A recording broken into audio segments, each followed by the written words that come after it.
Assalamualaikum warahmatullahi wabarakatuh. Selamat pagi yang terhormat semua juri dan tim seberang. Perkenalkan, kami dari Setia Jembatan Bulan. Saya atas nama Suhartina sebagai pembicara pertama dari tim Pro. Kami setuju bahwa Bank Sentral harus menetapkan batas pengeluaran pemerintah. Nah, Bank Sentral itu merupakan bank yang terdapat pada semua negara, dan itu merupakan sebuah instansi yang bertanggung jawab atas kebijakan moneter di wilayah negara tersebut. Bank Sentral merupakan bank yang menjaga stabilitas nilai mata uang, stabilitas sektor perbankan, dan sistem finansial secara keseluruhan. Bank Sentral memiliki beberapa tugas dan fungsi. Nah, salah satu diantaranya yaitu menetapkan dan menjalankan kebijakan moneter. Apa itu kebijakan moneter? Kebijakan moneter merupakan kebijakan yang dapat diambil oleh Bank Sentral dengan tujuan memelihara dan menstabilkan nilai mata uang agar perekonomian negara tersebut tidak anjlok.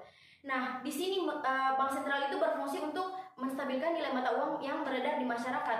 Dan jika nilai mata uang yang beredar di masyarakat itu terlalu banyak, itu akan membuat sistem perekonomian negara tersebut anjlok. Yang kedua, mengatur dan menjaga kelancaran sistem pembayaran. Ini juga merupakan salah satu fungsi dari Bank Sentral itu sendiri, agar dalam sistem pembayaran atau kelancaran sistem pembayaran dalam suatu negara itu lebih teratur dan lebih efisien. Yang ketiga, menjaga stabilitas sistem keuangan.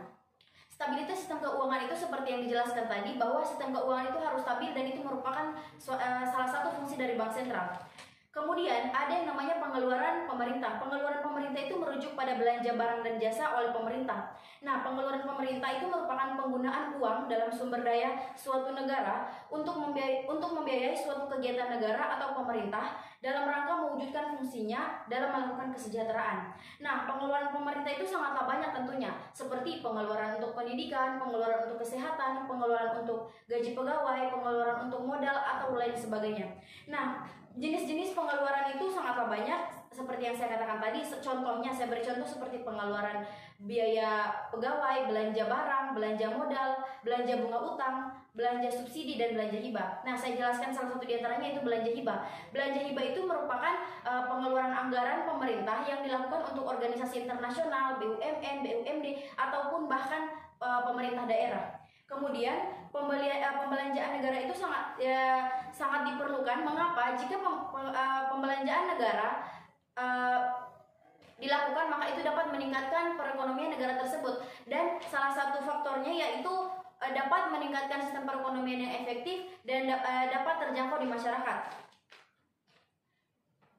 Di sini negara itu memiliki belanja yang berkualitas. Jika negara itu memiliki pembelanjaan yang berkualitas, semestinya memberikan dampak yang berganda, yakni tidak hanya mampu mengurangi angka kemiskinan dan ketimpangan, tetapi juga dapat mendorong pertumbuhan ekonomi.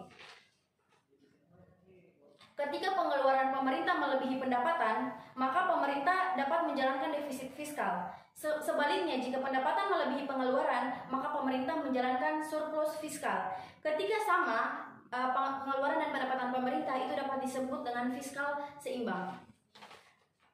Realisasi yang terjadi di tahun 2021, belanja negara itu sebesar 2.786,8 triliun atau setara dengan 101,3% di atas target APBN yang sebesar 2.750 triliun.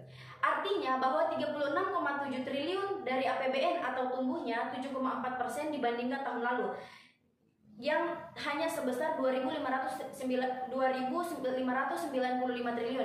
Itu artinya bahwa pengeluaran pemerintah dari tahun ke tahun itu semakin meningkat, dan itu menyebabkan Bank Sentral perlu dan harus menetapkan batas pengeluaran pemerintah agar pengeluaran itu dapat teratur dan sistematis, sehingga peredaran uang di masyarakat tidak terus meningkat dan tidak menyebabkan faktor inflasi. Apa itu inflasi?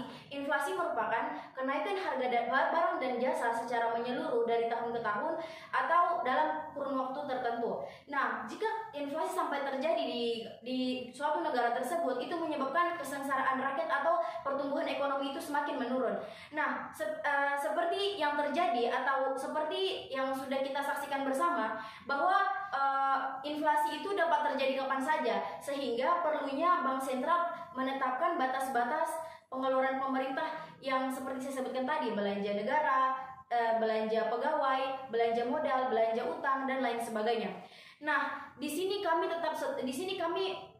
setuju dengan mosi bahwa Bank Sentral harus menetapkan belanja